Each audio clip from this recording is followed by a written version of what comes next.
This is Olga Adler from Austin Businesswoman, and today we're going to talk about women's health. And my guest today is a medical professional, reproductive and pelvic health expert, also known as the vaginacologist, Dr. Teresa Irving. Thank you for joining us Well, today. thank you. Thank you for having me, Olga. I appreciate being invited. It's an honor. Thank you.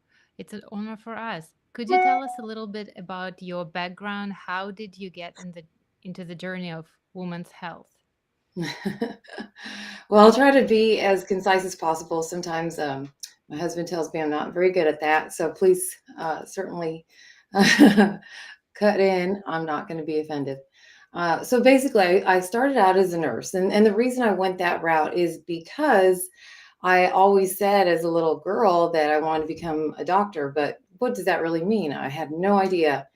Therefore, I thought, well, I'll go into nursing and it will certainly expose me to medicine. And at the same time, if I then find that I don't want to do that because I didn't know anybody who was a physician, I always will have a wonderful career to fall back on.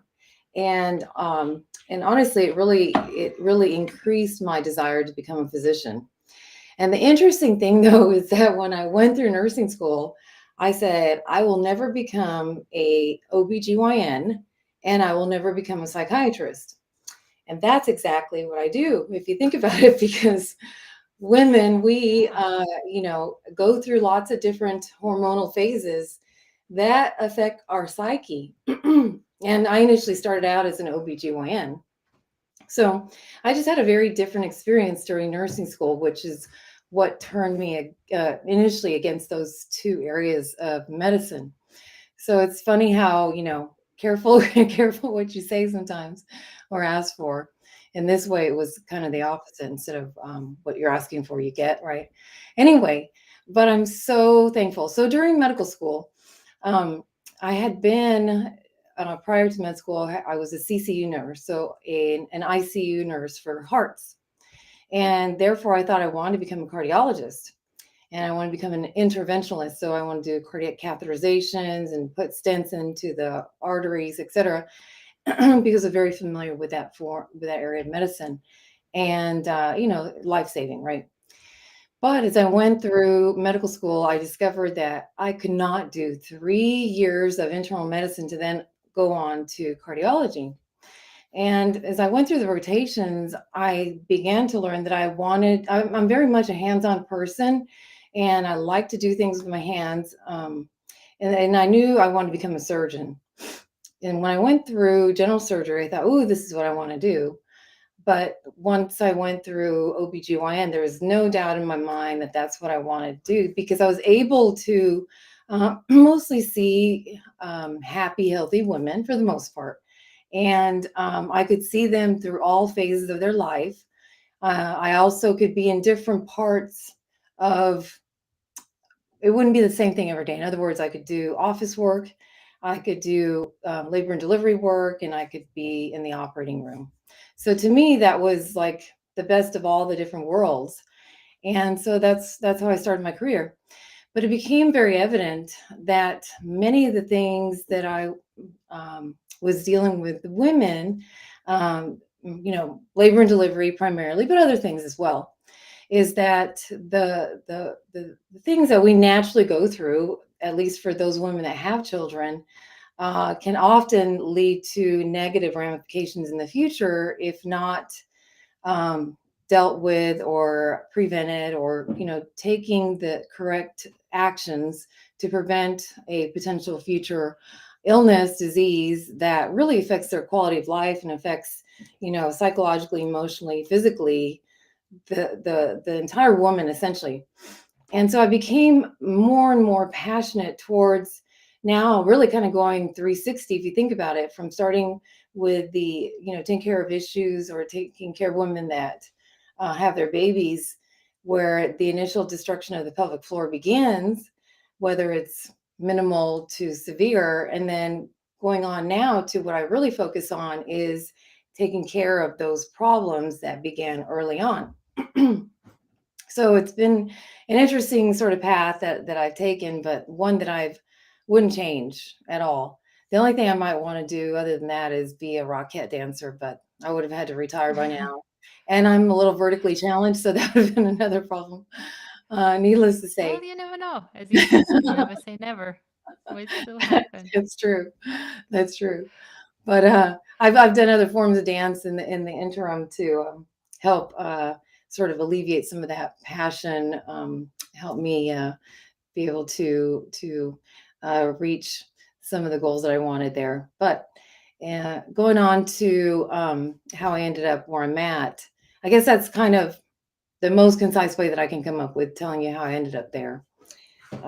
So, any questions on that? Well, I have many. And so the first would be you said that first you thought that you would never want to become an OBGYN Mhm. and you would never want to become a psychiatrist. And now those are the things that you do. So, what um, stereotypes or misconceptions did you Mhm. have when you were saying that versus when you actually went through that and became an expert? Well, a great question. And I, to be concise, I skipped that part. So, sorry for my allergies.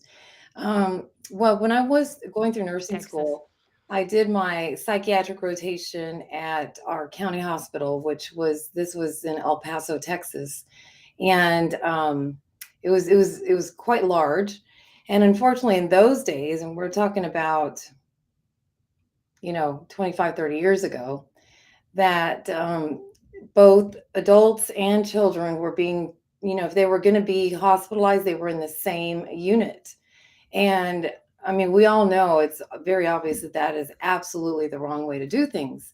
But, again, I was being introduced to these things brand new, so I didn't know a whole lot more than it seemed very odd to me. And so, first of all, right from the get go, that's the wrong way. And then, I mean, this is graphic, and I hope it's okay for the audience, but there was an Well, they example. knew what they were signing up for. Okay.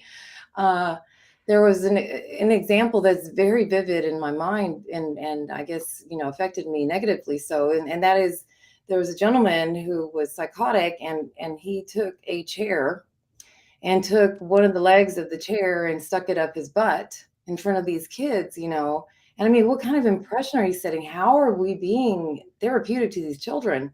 So I just was very disgusted in a conceptual way, if that makes sense, besides the obvious way, right?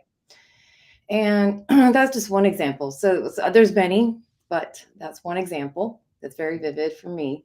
And when it comes to OB-GYN, well, in nursing school, my very first rotation was obstetrics, and we had not even done the lecture components of it. So if that was your first rotation, you were required to read about it. Well, I'm kind of anal about being prepared. I cannot stand to not be prepared. So I read and read and read, read. Well, being a county hospital, and at that time, women were crossing the border from Juarez into El Paso all the time so that their child would be born in the States and they would have better quality of life. And I don't blame them, not at all. But anyway, point being is that we were super busy. And our very first day, we're being introduced and given orientation to the unit. Start trying to lower this, and where everything's located, et cetera. Learning who the nurses are, the nursing assistants, et cetera. And I'm kind of trailing behind because I'm watching and observing the patients, and then they all go into the next room. Well, lo and behold, this patient who's on a stretcher, basically in the hallway, not even in a room because they're so full they couldn't even get them in rooms, is all of a sudden screaming, pushing her baby out, and I'm the only one there, a brand new student, Wow. first day, and she pushes the baby out. I'm like, ah, what do I do? So I'm thinking in my brain, what did I read last night? And so I just grabbed a towel, tied it around the umbilical cord, and asked for help. But that was an immediate freaky situation, which again, having never ever been exposed to anything like this, was uh, wild. And but I I can love imagine. delivering babies. There's no question about that, except for the hours. But so those Yeah. were two little isolated events that were not typical, and unfortunately, led to this connotation in my brain that, oh no, I'm Mhm. not going to do that. Plus, I thought, ooh, cardiology, interventional cardiologists, those are studs. I want to be a studette in that. So, but it really wasn't ultimately my passion. So, yeah. I see. And right now, you said that you transitioned a little from just labor and delivery to helping women who have pelvic issues later in life or Mhm. postpartum. So, if you had to describe your typical patient, who would it be? Well, so my official title, although thankfully they're changing that back again.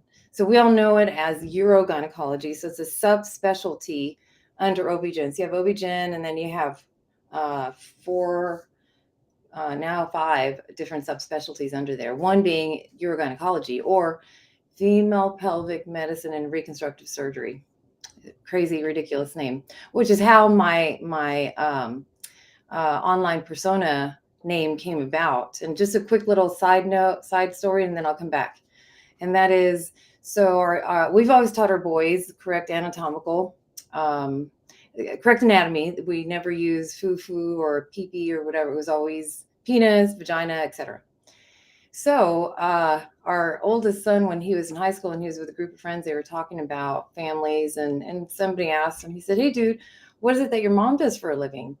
And, keep in mind, he's 15, 16 years old. He hears his mom talking about vaginas all day long. And he's like, vagynecology? So when he told me that That's story, brilliant. I thought, whoa, okay, that's perfect, because that's what I do. I take care of problems in the vagina. So what are the typical patients that I see? Loss of bladder control. And that can mean either you're incontinent or you leak uncontrollably, or you can't pee properly, or you pee frequently, urgently, even if you don't have a bladder infection, or you have pain. Your bladder has a lot of pain with filling or other conditions. So, bladder problems.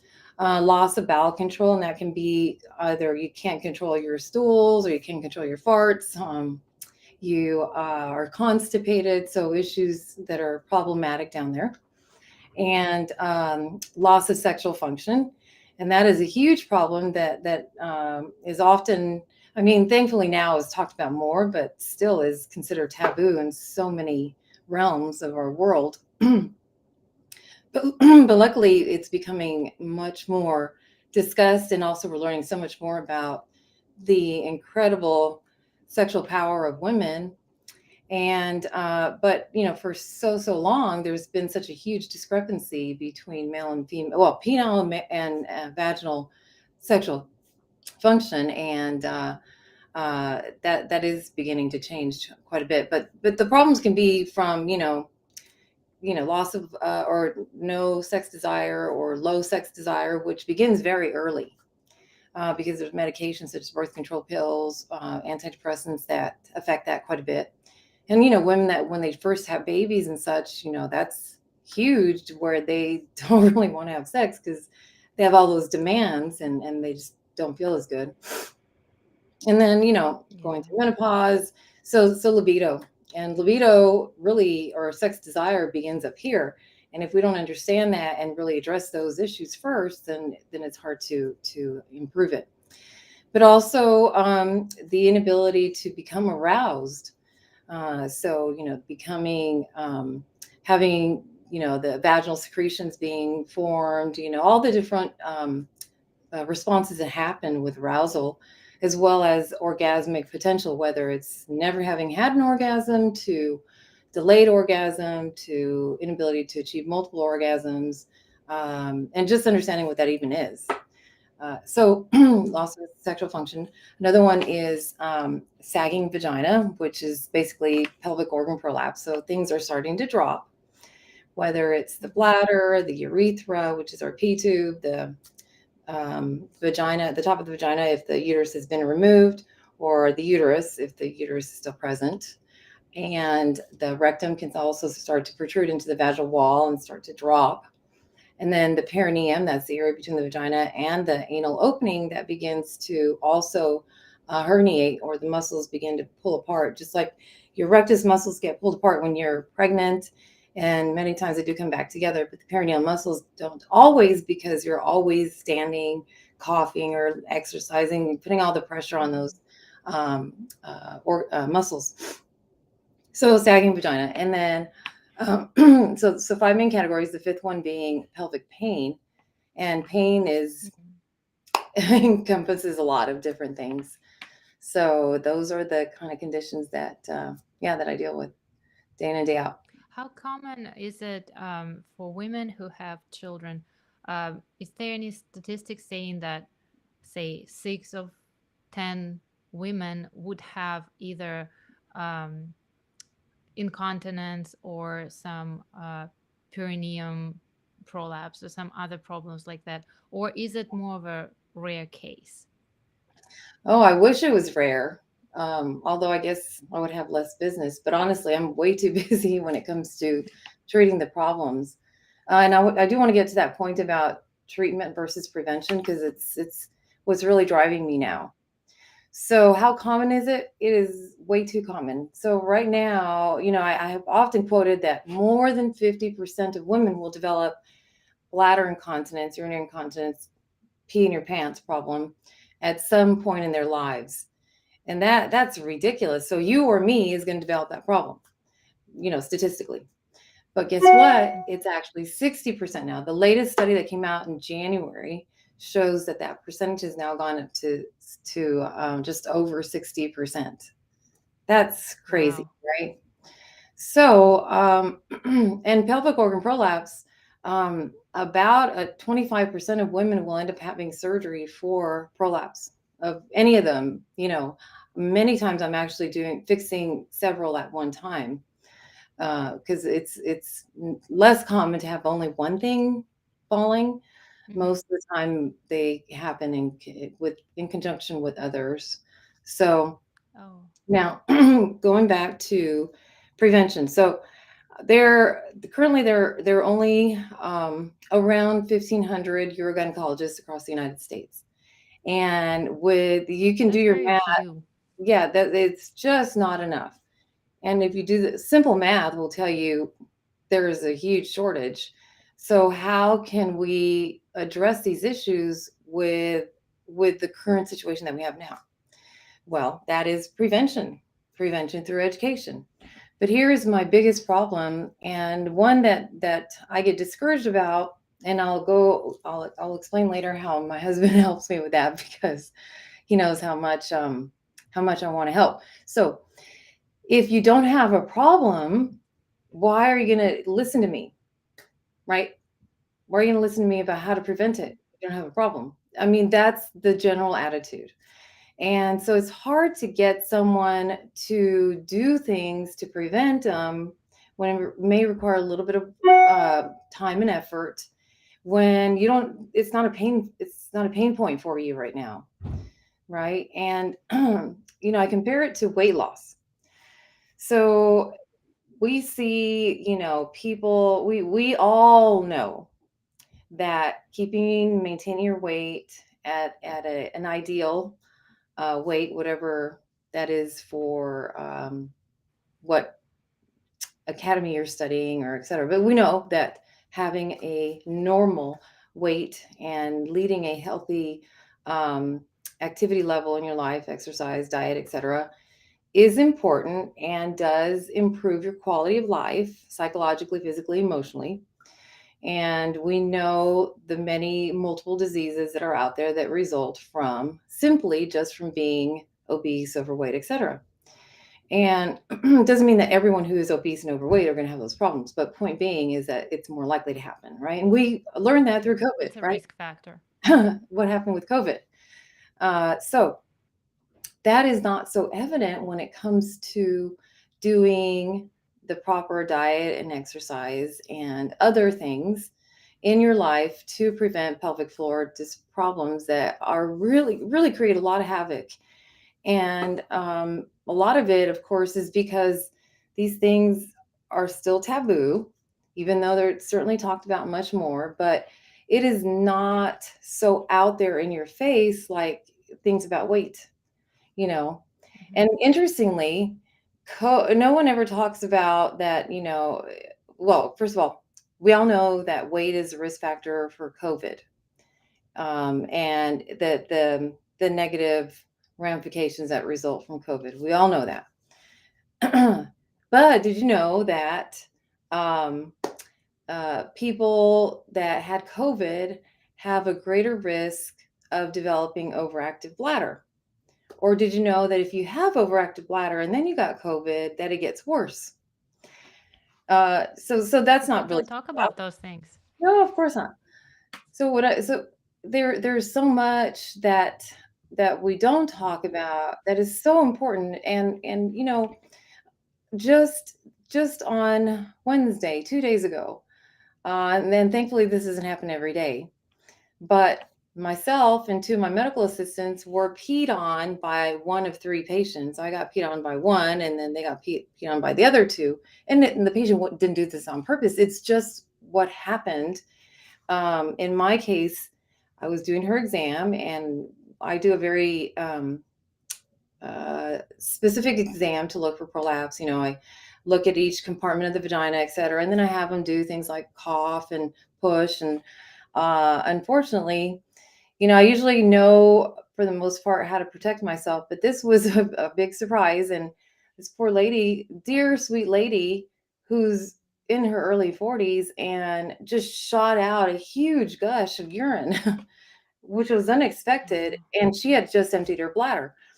So I am seeing, we are in the midst of seeing these poor ladies in pretty bad conditions, and they don't have to be that old. But Hmm. point, I guess I'm being redundant, just saying that it's just not something No, that's you. talked about a lot. and and I think that the most significant way that we can affect and improve that condition is by education. Education is the best medication, and prevention. And I've dedicated the last several years toward doing that. I've spent hundreds of thousands of dollars of my own money to create videos, to create all these different um, core, just a lot of stuff. And I get disappointed when I don't see people taking advantage of it. But what I was saying earlier that I wanted to mention about my husband is he sees how I think, gosh, why are why aren't people doing this? Why aren't they listening?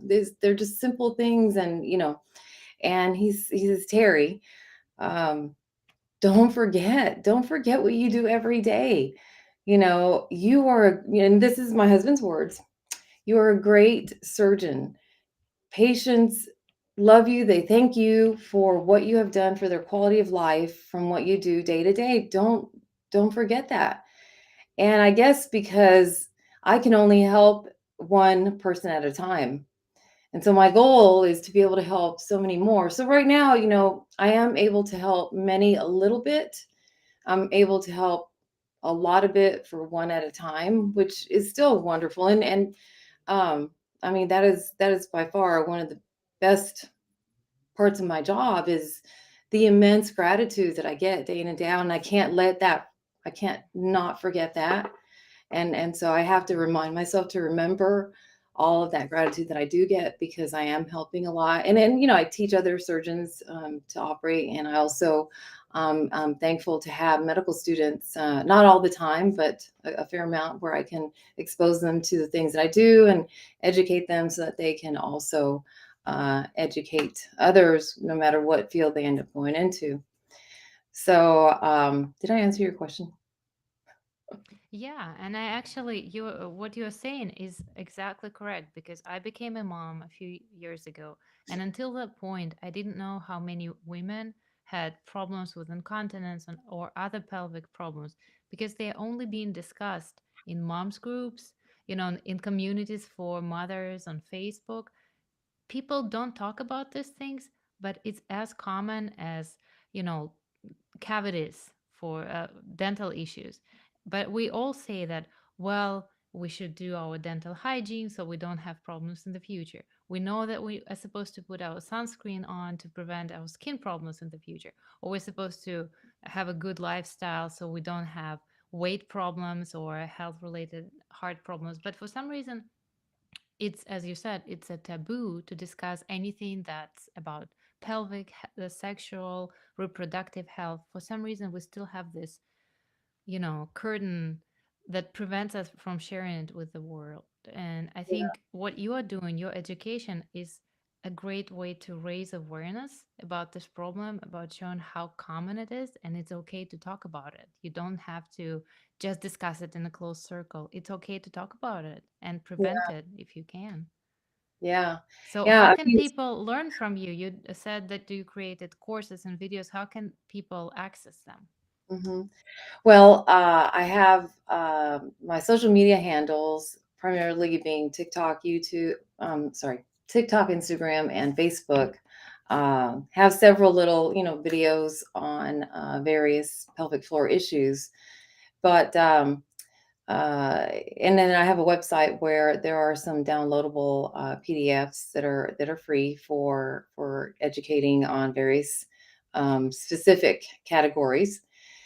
But I did create a course that has all of the um, basically a very comprehensive course that puts it all together into one area. So, there's several lessons with simple activities, fun activities that um, put it all together, and some things that people are not aware of. Actually, many are not aware of in terms of how to either prevent or improve the current situation that involves all of it.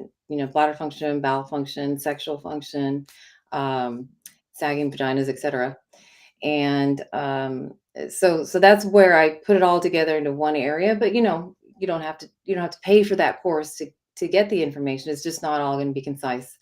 But there's lots of free stuff that I have created on those social media handles, like I mentioned, and the website. The website Yeah, being the Vagina thank College. you. You have a big following on Instagram. I didn't see your TikTok, but I think it just shows how many people actually need your advice. And maybe they don't want to share this information with anyone else. But I think we all should do that, because if we don't prevent those issues, they only get worse. Yeah. And just denying them doesn't make it better. Mm-hmm. Yeah. Um, uh, is that course for medical professionals, or is it for, everyday woman, Oh, for sure, women? everyday woman. Yeah. I have Okay. not. I'm actually going to create one that's more geared towards medical students, residents, and physicians. But for now, this is just for every woman.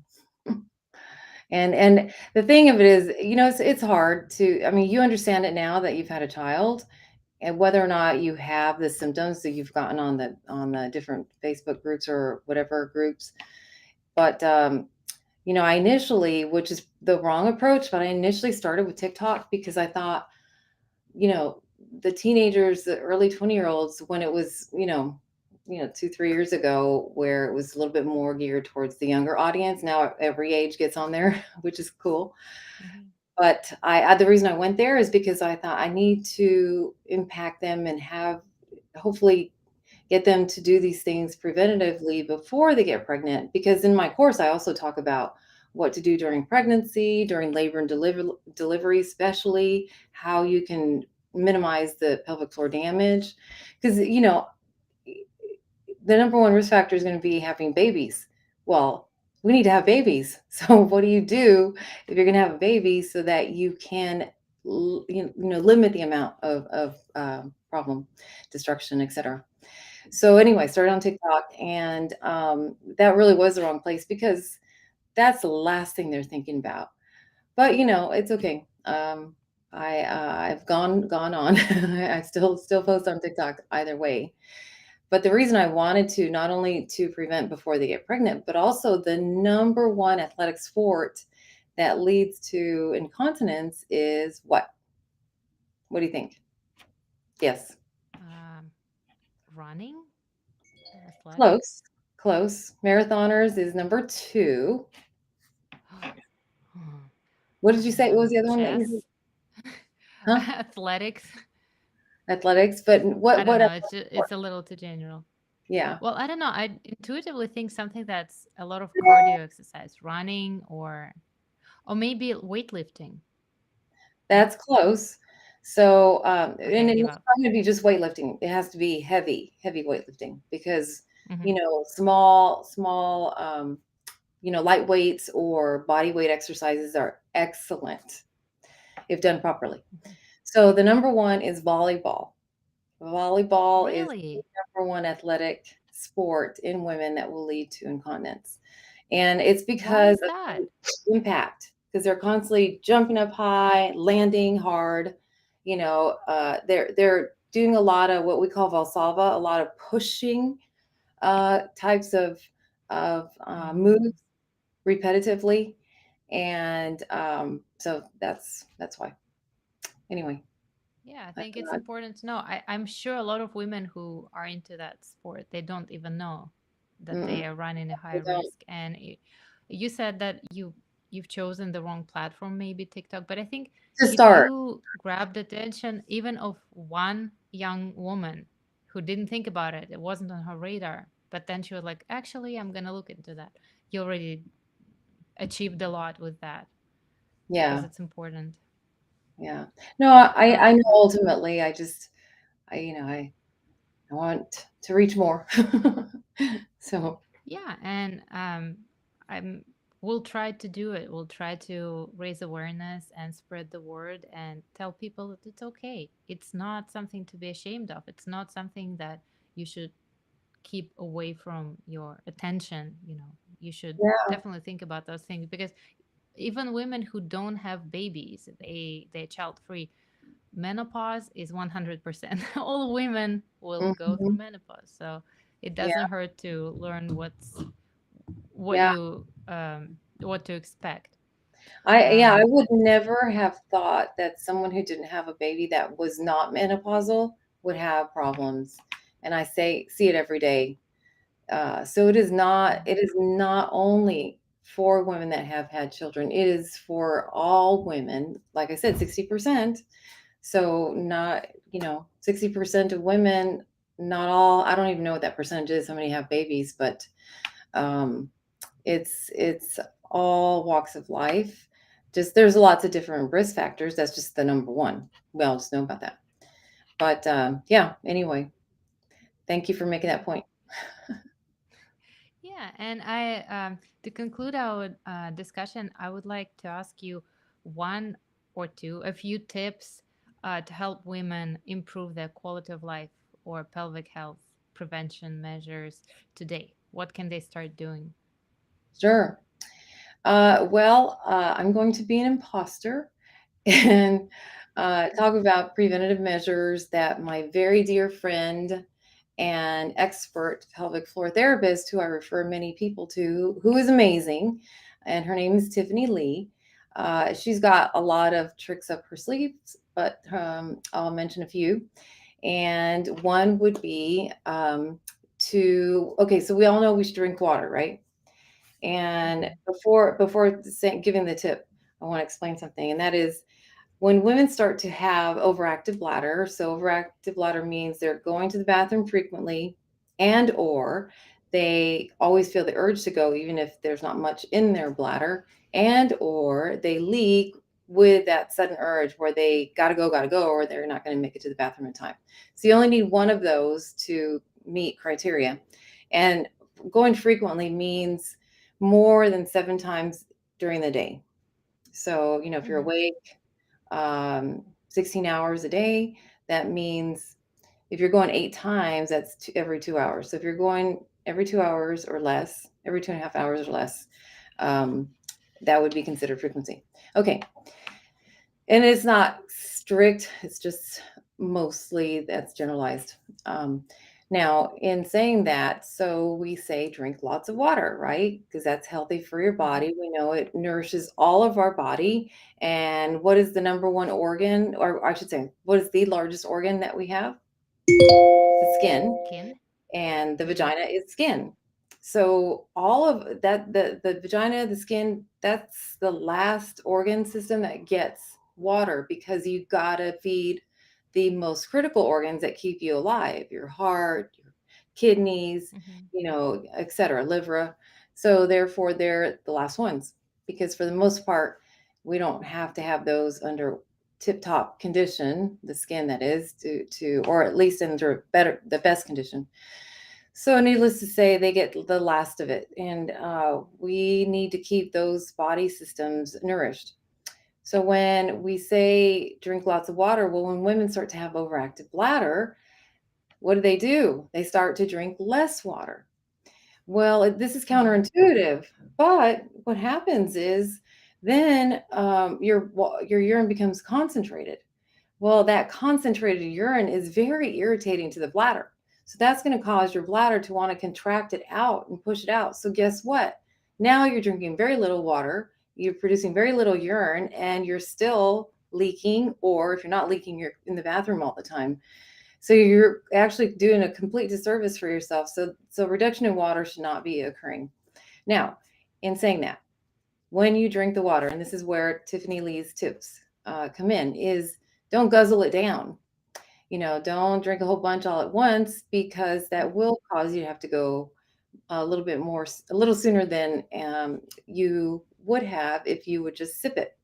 So sip your Mm-hmm. water all day long, and ideally, 48, ideally 64 ounces of water. Although there's not really a concrete specific amount, but that's a good average to be consuming. So that's 2 to 3 liters a day, but sipping it throughout the day, and that way you're not having to go as frequently as some women do, just because they guzzle the water down all at once. Then another one would Oh, be a to little question. It's a big trend these days to say that you should drink a glass of water in the morning first, or like even 2 glasses. So that would be under that category of a risk factor. You shouldn't just drink it all at once, right? Well, you can. I mean, while you're getting ready, you just have your glass of water with you. And, if it takes you 30 minutes to get ready by the time you brush your teeth, comb your hair, if you put makeup on or put your clothes on or whatever it may be, that's fine, because you're not taking 2 minutes or 1 minute to drink it all at once. Makes Mm-hmm. sense? So Yeah, no, definitely drink that glass of water in the morning. I mean, you but actually not could, all in one well, yeah, not in a minute. So, chug. Mm-hmm. mhm, exactly. Then another tip would be to discontinue drinking fluids. Um, we usually say, so if you have a problem, 2 hours before bedtime. If you don't, maybe about an hour. And if you have to take medication, just a little sip of water, because then you're going to be more likely to be up throughout the night. So those are a couple. And then one more, just to kind of make it an even odd three. And that would be to avoid bladder irritants. So earlier I mentioned that the concentrated urine is an irritant to the bladder. So what else causes the bladder to become irritated and want to, contract that urine out? And there are specific ones that are commonly known. Caffeinated products, especially coffee, is very notorious for causing you to want to go to the bathroom more frequently. And many of us already probably knew that, but didn't really maybe necessarily put two and two together. And this is not to say, stop drinking coffee. This is to say that. So I'll give the example of me. I consume every single bladder irritant, but I don't Mm-hmm. have a problem, and I also do the other preventative things. So, pay attention to these bladder irritants. Caffeine, anything caffeine, tea, coffee, soda, or Coke, anything with caffeine. Any carbonated drinks. It doesn't matter whether it has caffeine or not. But if it has caffeine, that's a double whammy. Spicy foods, tomatoes, milk products, artificial sweeteners. I know it's terrible. Spicy foods and alcohol. So that's a lot. That's a lot to give up, right? And again, I'm not Yeah, saying give but it up, as you said, in moderation. If you take them in moderation, it's fine. or you can eliminate one thing. You can do it one of two ways. You can eliminate all of it and introduce one thing at a time and see if it causes the irritability of your bladder, or you can give up one thing at a time and see if there's difference that occurs as a result of that. It's not the best way to do it the second way because, but it's probably easier to do because most people don't want to give all of it up at once. Mhm. So anyway, those are Too a few shocking. tips. Thank you for Tiffany Lee. Yeah, those are great tips, and I'm sure we all should know them. And thank you so much for sharing. Yes, you're welcome. My pleasure. And thanks for joining us today. Any final thoughts? Any final wishes for our audience? Well, yes, sure. I hadn't thought about that, but I did just now. So that would be anything that you learned today. Um, think about someone that is a female and go and tell them maybe one of these tips. It doesn't have to necessarily be the three that I just mentioned, but it can be anything that you learned today that you found to be impactful. And find a woman of the female gender and uh, talk to her about something that you found to be valuable. And if she wants to learn more, then there's a recorded video here. But just do something. We often have these things on how to um, improve self improvement ideas, and one of them is to do something kind or helpful to another. So here's one. Perfect. Thank you so much. And thank you for sharing the information, for spreading the word, for raising awareness on this topic, and for helping so many patients every single day. Thank you. I appreciate it. Thank you. Bye, everyone.